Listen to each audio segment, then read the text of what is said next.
Hello, this is Rob Kramer out on another fishing adventure at the creek.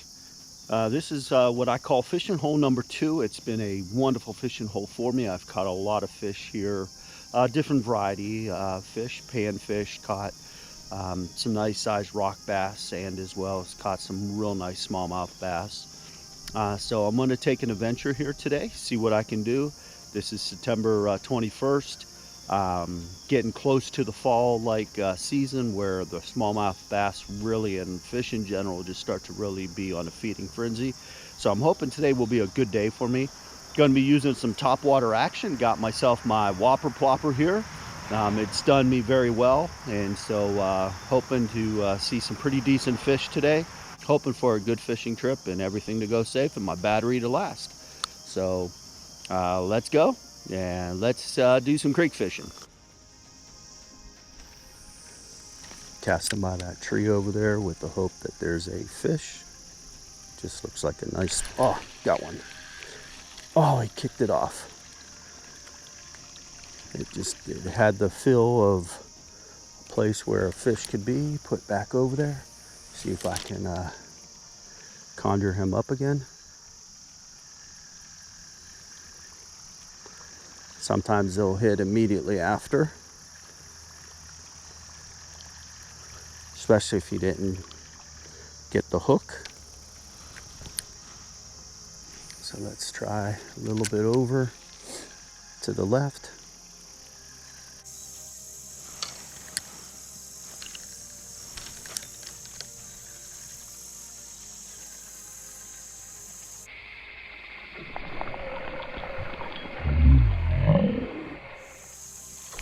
Oh yeah. Ooh, nice bass.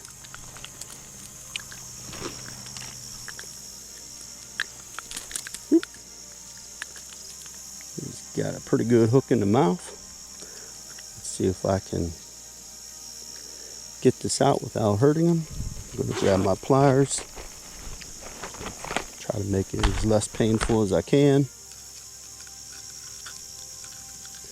Of course, I would assume anytime you get a hook in your mouth, if you're a fish, it's not a good day. Here's that beautiful smallmouth bass that I just caught. You can see. Say hello to everybody out there.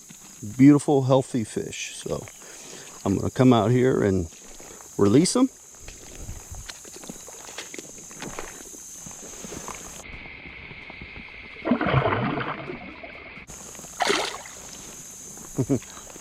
That's a good fish.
I have a feeling something's there.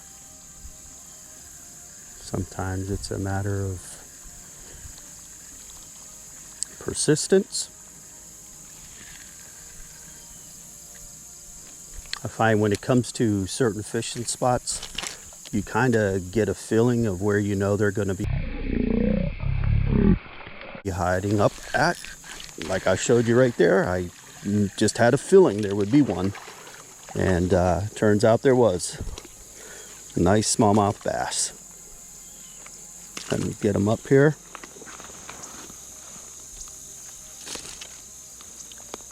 There we go. I'm gonna get my pliers. Always make sure you take pliers with you when you go fishing. You see how easy that was? And that was made easy because I had the pliers. So You can see that's a nice healthy smallmouth bass. A nice looking face on that. So we're going to put him back and let him get bigger. And I hope you enjoy this fishing, creek fishing. There's nothing like it, and you just never know what kind of fish are going to be there. I'm probably looking at being in about 6 inches of water, and you just saw I caught that fish in what would have been probably about a foot and a half. Whoop. See the little ones coming up at it? Yeah, when I went through there the first time, before that big one hit, there was something a little bit smaller in size that was hitting it. So what I'm trying to do right now is to see, now that the big one hit, will it respond? Oh, that one was a little bit bigger. So I'm going to get back in there and just untangle my line.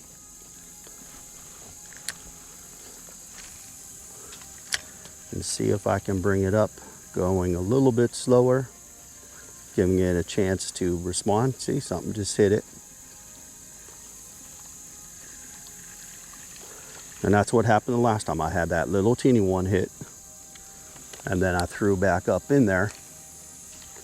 And then the next time, it was the big boy.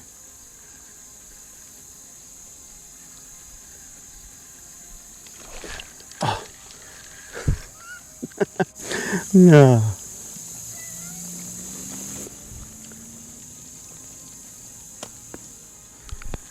I notice as I'm walking around here, there are a load of, frogs, and I'm certain probably every fish around here is trying to pick up, their handful of tasty frogs as well. But I'm persistent. I've been using that word a lot today. Because in my experience, persistence pays. God's word tells us to be persistent.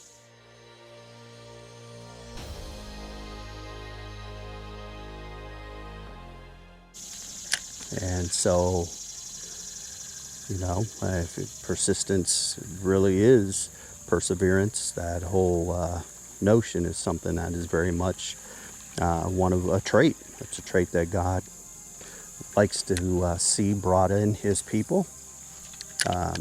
Unfortunately, a lot of times to develop persistence, perseverance, which helps us to have good character, it means we got to go through some trials. We got to go through some times of testing, some times where things don't go the way we were planning or expecting, and where we can struggle. The thing is that's part of the growing. That's part of being God's child. That's part of living in this world. Now, some people will say, well, hey, why would I want to be a Christian if I got to go through all that stuff? Why do I want to follow God if it means I'm going to go through hard times? The truth is hardships and hard times hit everybody. No one's exempt from the hard times.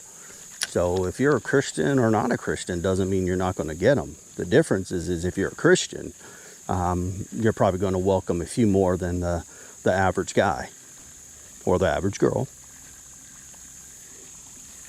Well, I'm going to sign off here until I catch a fish. The fishing today has been a little bit challenging.